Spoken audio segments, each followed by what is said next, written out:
يا مساء الخير. ما زال تداعيات رسوم ترامب موجودة في العالم، وخسائر البورصات العالمية وصلت ل 10 تريليون دولار. 10 تريليون دولار يعني بتتكلم في 10,000 مليار دولار. الحقيقة إن ده رقم كفيل إن هو يعمل تنمية للعالم كله. لكن طبعا ده في الآخر دي قيم اسمية، يعني ما هيش قيم فعلية للشركات، ومش قيم فعلية، مش فلوس يعني. كل ده وهم زي البيتكوين كده.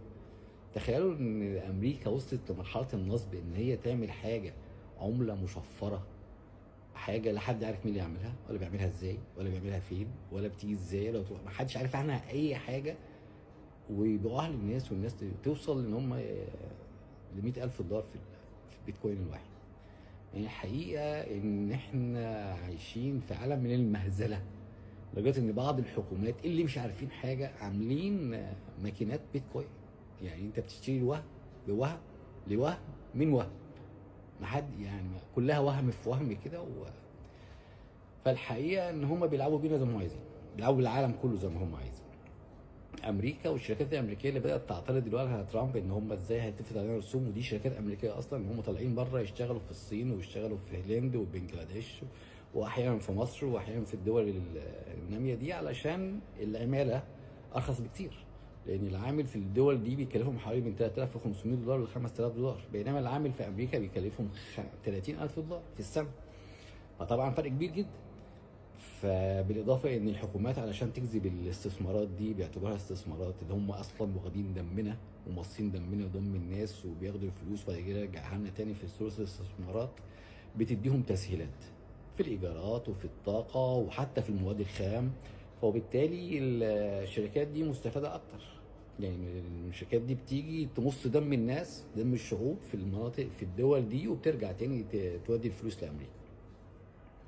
والحقيقه دي كارثه من الكوارث اللي بتحصل. طيب ترامب هيعمل ايه؟ ترامب هيتراجع شويه عن اللي هو عمله. يعني احتمال يعمل هولد شويه للرسوم دي 60 90 يوم، علشان يبدا يتناقش ويتجادل مع الناس ويشوف ايه اللي ممكن يعمله، لان هو دي طبيعه ترامب، ودوت الطريقه اللي بيدير بيها امريكا، اكنه بيدير شركه خاصه. اللي هو يلا لا دي ب 1000، لا دي ب 10,000، وتعالى نتفاوض. فنوصل بدل ما هي ب 1000، لا احنا نوصل ل 5000. هو ده طريقه ترامب. وكمان الطريقه الصدفيه اللي بيتكلم بيها جدا، لان هو يعني غرور غير عادي.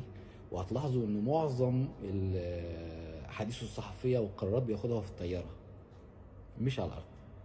هو راكب الطياره وبياخد قرارات وبيمضي اجراءات، خصوصا لما عمل قناه المكسيك، يعمل بعض الرسوم، فبياخد القرارات وهو في السماء. دي ليها دلالات خطيره جدا. هو راجل عايز يوصل انا كل حاجه، انا ربكم الاعلى الحقيقه يعني. فترامب واخد العالم على فين؟ واخد العالم على تهلكه. في هو واخد الناس بالطريقه دي، لان هو هو كده يعني. فهو شغال بلطجي علينا كلنا وعلى العالم كله. المشكله ان في بعض النظم ما زالت بتروح تبوس ايده وتعمله اللي هو عايزه. يعني في نظم حكومات بتعمل كده لحد دلوقتي للاسف يعني، رغم ان هو لا يملك شيء. يعني الناس لو تفكر بجد، هو لا يملك شيء. هو ده واحد نصاب، واحد فعلا نصاب. فيعني بينصب على الدنيا كلها، والناس مطوعه يعني. فالوضع فين؟ الوضع ان احنا رايحين لمشكله عالميه كبيره، اقتصاديه وعسكريه. الله المستعان. مساء الفل.